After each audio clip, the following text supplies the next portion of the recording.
ദൈവത്തിൻ്റെ ധന്യമുള്ള നാമം വാഴ്ത്തപ്പെടുമാറാകട്ടെ.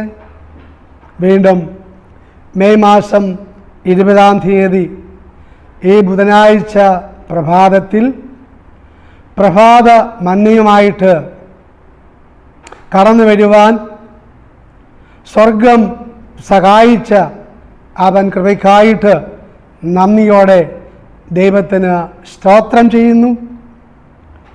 ഈ പ്രഭാത മന്നയിലേക്ക് ഏവരെയും വീണ്ടും വരുന്ന കർത്താവായ യേശു ക്രിസ്തുവിൻ്റെ ധന്യമുള്ള നാമത്തിൽ സ്വാഗതം ചെയ്യുന്നു. ദൈവം നമ്മെ സഹായിക്കുമാറാകട്ടെ. അല്പസമയ ചിന്തയ്ക്ക് വേണ്ടി വായിക്കുവാൻ ആഗ്രഹിക്കുന്ന വേദവാക്യം വെളിപ്പാട് പുസ്തകം 10-ാം അധ്യായം അതിൻ്റെ 5, 6, 7 വാക്യങ്ങളാണ്.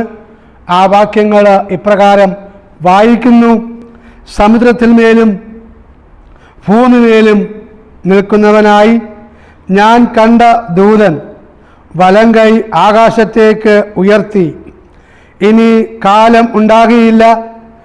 7-ാമത്തെ ദൂതൻ കാഹളം ഊതുവാനിരിക്കുന്ന നാദത്തിൻ്റെ കാലത്ത് ദൈവത്തിൻ്റെ മർമ്മം അവൻ തൻ്റെ ദാസന്മാരായ പ്രവാചകന്മാർക്ക് അറിയിച്ചു കൊടുത്തതുപോലെ നിവൃത്തിയാകുമെന്ന് ആകാശവും അതിലുള്ളതും ഭൂമിയും അതിലുള്ളതും സമുദ്രവും അതിലുള്ളതും സൃഷ്ടിച്ചവനായി എന്നേക്കും ജീവിച്ചിരിക്കുന്നവനെ ചൊല്ലി സത്യം ചെയ്തു.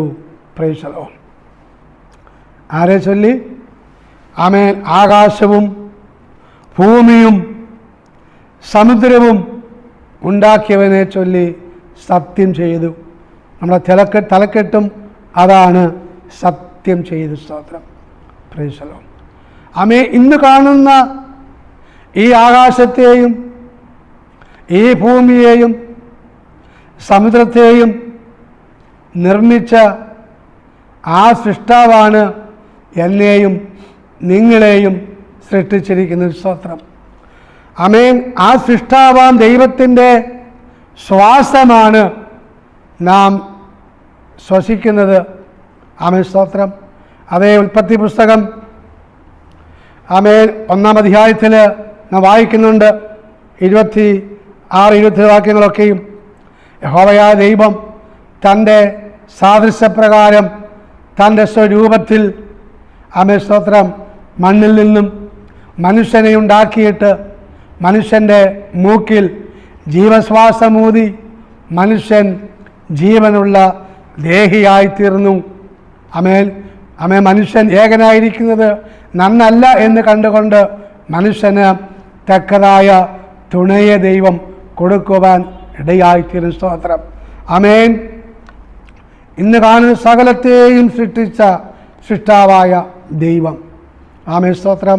ആമേൻ. 6 ദിവസം കൊണ്ട് സകലത്തെയും നിർമ്മിച്ച ദൈവം. ആമേൻ. ഉൽപ്പത്തി പുസ്തകത്തിൽ നാം വായിക്കുന്നുണ്ട്. ആമേൻ. 1-ാം ദിവസത്തിൽ യഹോവയായ ദൈവം വെളിച്ചത്തെ സൃഷ്ടിക്കുവാൻ ഇടയായിത്തീർന്നു. 2-ാം ദിവസം യഹോവയായ ദൈവം ആകാശത്തെ സൃഷ്ടിക്കുവാൻ ഇടയായിത്തീർന്നു. 3-ാം ദിവസം യഹോവയായ ദൈവം ഭൂമിയെയും സമുദ്രത്തെയും അതോടൊപ്പം അതാത് ഫലം കായ്ക്കുന്ന വൃക്ഷങ്ങളെയും സസ്യങ്ങളെയും ദൈവം സൃഷ്ടിക്കുവാൻ ഇടയായിത്തീർന്നു.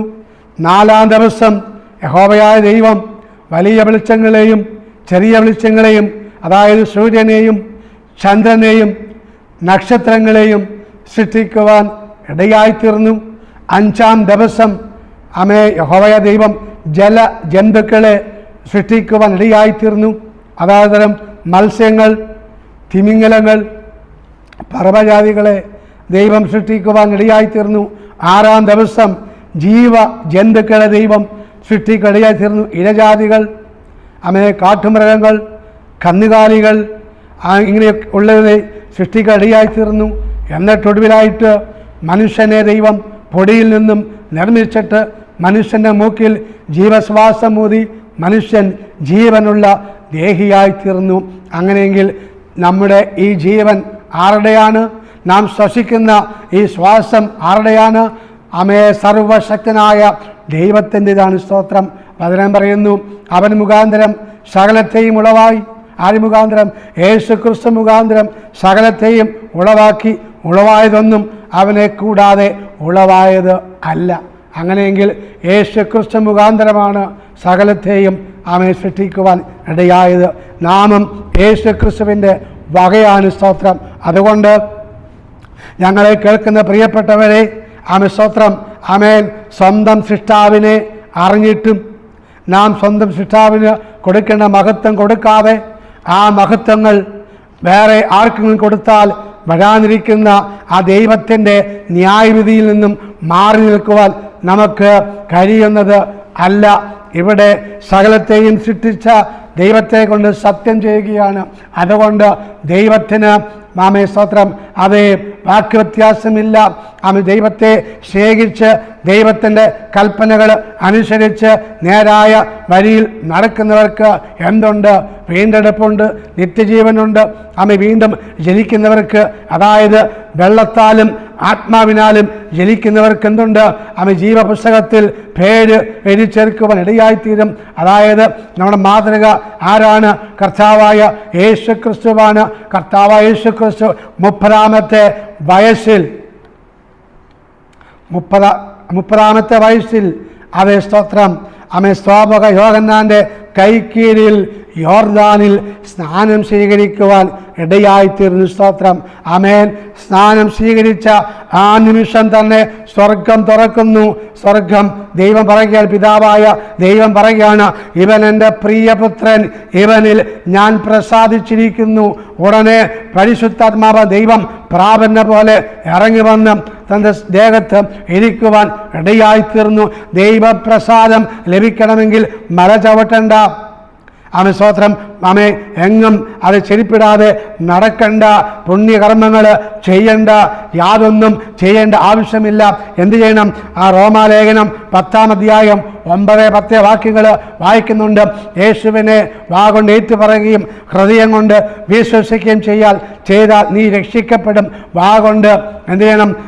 രക്ഷയ്ക്ക് വേണ്ടി യേശുവിനെ ഏറ്റുപറയണം. നീതിക്കായിട്ട് ഹൃദയം കൊണ്ട് നീതിക്കായിട്ട് ഏറ്റുപറയണം. പിതാവായ ദൈവം യേശു ക്രിസ്തുവിനെ മരിച്ചവരിൽ നിന്നും ഉയർപ്പിച്ചുവെന്ന് ഹൃദയം കൊണ്ട് വിശ്വസിക്കുമ്പോൾ ആ വ്യക്തി രക്ഷിക്കപ്പെടുവാൻ ഇടയായിത്തീരും. വചനം പറയുന്നു, യോഹന്നാൻ 1:12, അവനെ കൈക്കൊണ്ട്, യേശുവിനെ കൈക്കൊണ്ട് അവൻ്റെ നാമത്തിൽ വിശ്വസിക്കുന്ന ഏവർക്കും ദൈവ മക്കളായിത്തീരുവാൻ അധികാരം കൊടുത്തു. ഏവർക്കും എന്നുള്ള പദം അവിടെയുണ്ട്. എന്ന് പറഞ്ഞാൽ കർത്താവിന് മുഖപക്ഷമില്ല, ജാതിയില്ല, മതമില്ല. ലോകത്തിലെമ്പാടും യേശുവിനെ ആരൊക്കെ അത് ഹൃദയത്തിലേക്ക് സ്വീകരിക്കുന്നുവോ, ആരൊക്കെ വിശ്വസിക്കുന്നുവോ, ആരൊക്കെ ദൈവകൽപ്പന അനുസരിക്കുന്നുവോ അവർക്ക് ദൈവ മകനായി ദൈവ മകളായി തീരുവാൻ ദൈവം അധികാരം കൊടുത്തു. യോഹന്നാൻ 3-ാം അധ്യായം അതിൻ്റെ 16-ാം വാക്യം ഇപ്രകാരം വായിക്കുന്നുണ്ട്, സ്തോത്രം, തൻ്റെ ഏകജാതനായ പുത്രൻ വിശ്വസിക്കുന്ന ഏവനും നശിച്ചു പോകാതെ നിത്യജീവൻ പ്രാപിക്കേണ്ടതിന് ദൈവം യേശുവിനെ നൽകുവാൻ തക്കവണ്ണം ലോകത്തെ സ്നേഹിച്ചുവെന്നും ദൈവം സ്നേഹമാണ്, ആരും പാപത്തിൽ നശിച്ചു പോകുവാൻ ദൈവം ആഗ്രഹിക്കുന്നില്ല. അങ്ങനെയെങ്കിൽ ഇന്ന് പകൽക്കാലം യേശുവിലേക്ക് നോക്കി രക്ഷ പ്രാപിക്കുവാൻ ദൈവം നിങ്ങളെ സഹായിക്കുമാറാകട്ടെ, അനുഗ്രഹിക്കുമാറാകട്ടെ. വേറെ ആരെയും ചൊല്ലിയല്ല സത്യം ചെയ്തിരിക്കുന്നത്, ഉടയവനായ ദൈവത്തെ ചൊല്ലി ഇവിടെ സത്യം ചെയ്യുകയാണ്. സ്തോത്രം. ആമേൻ, ഹല്ലേലൂയ. ദൈവത്തെ നോക്കി സത്യം ചെയ്യുന്നു. വെളിപ്പാട് പുസ്തകം 14-ാം അധ്യായം അതിൻ്റെ 7-ാം വാക്യത്തിൽ ഇപ്രകാരം വായിക്കുന്നുണ്ട്. വെളിപ്പാട് പുസ്തകം 14:7, ദൈവത്തെ ഭയപ്പെട്ട് അവന് മഹത്വം കൊടുപ്പീൻ, അവൻ്റെ ന്യായവിധിയുടെ നാഴിക വന്നിരിക്കുന്നു. ആകാശവും ഭൂമിയും സമുദ്രവും ഉണ്ടാക്കിയവനെ നമസ്കരിപ്പീൻ. ആരെ നമസ്കരിക്കണം? ആകാശത്തെയും ഭൂമിയെയും സ്തോത്രം, സമുദ്രത്തെയും ഉണ്ടാക്കിയവനെ നമസ്കരിക്കുവാൻ ഇടയാകണം. അതിനായിട്ട് എൻ്റെ കേൾവിക്കാരായ നിങ്ങളെ ദൈവം സഹായിക്കട്ടെ, അനുഗ്രഹിക്കുമാറാകട്ടെ. വരാനിരിക്കുന്ന ആ കോപത്തിൽ നിന്നും ഒഴിഞ്ഞു നിൽക്കുവാൻ ദൈവം നമ്മെ സഹായിക്കട്ടെ. ഒരു നിമിഷം നമുക്ക് പ്രാർത്ഥിക്കാം. സ്വർഗത്തിനും ഭൂമിക്കും നാഥനായിരിക്കുന്ന ഞങ്ങളുടെ വാഴ്ത്തപ്പെടുന്നതിനെ സ്വർഗീയ നല്ല പിതാവേ, ഈ നല്ല സമയത്തിനായി സ്തോത്രം ചെയ്യുന്നു. ഇന്ന് കർത്താവ് കേട്ട എല്ലാ പ്രിയപ്പെട്ടവരെയും ദൈവകരങ്ങളിലേക്ക് ഏൽപ്പിച്ച് പ്രാർത്ഥിക്കുന്നു. ആരും തങ്ങളുടെ പാപത്തിൽ നശിച്ചു പോകുവാൻ ഇടയാകാതെ ദൈവത്തിങ്കിലേക്ക് നോക്കി രക്ഷ പ്രാപിക്കുവാൻ അങ്ങ് സഹായിച്ച് അനുഗ്രഹിക്കണമെന്ന് അങ്ങയോട് പ്രാർത്ഥിക്കുന്നു. ഞങ്ങളെ കേൾക്കുന്ന ആരെങ്കിലും ഏതെങ്കിലും രോഗത്തോടെ ഭാരത്തോടെ പ്രയാസത്തോടെ ആയിരിക്കുന്നുവെങ്കിൽ അവരെയും ദൈവ കരങ്ങളിലേക്ക് ഏൽപ്പിച്ച് പ്രാർത്ഥിക്കുന്നു. വിടുവിക്കണം, സൗഖ്യം കൊടുക്കണം, അനുഗ്രഹിക്കണം എന്ന് അങ്ങയുടെ പ്രാർത്ഥിക്കുന്നു. സകലമാനവും മഹത്വവും അങ്ങേക്ക് അർപ്പിക്കുകയാണ്. പ്രാർത്ഥന കേട്ടുക. സ്തോത്രം. കർത്താവായ യേശുവിൻ തന്നെയുമുള്ള നാമത്തിൽ തന്നെ ആമേൻ.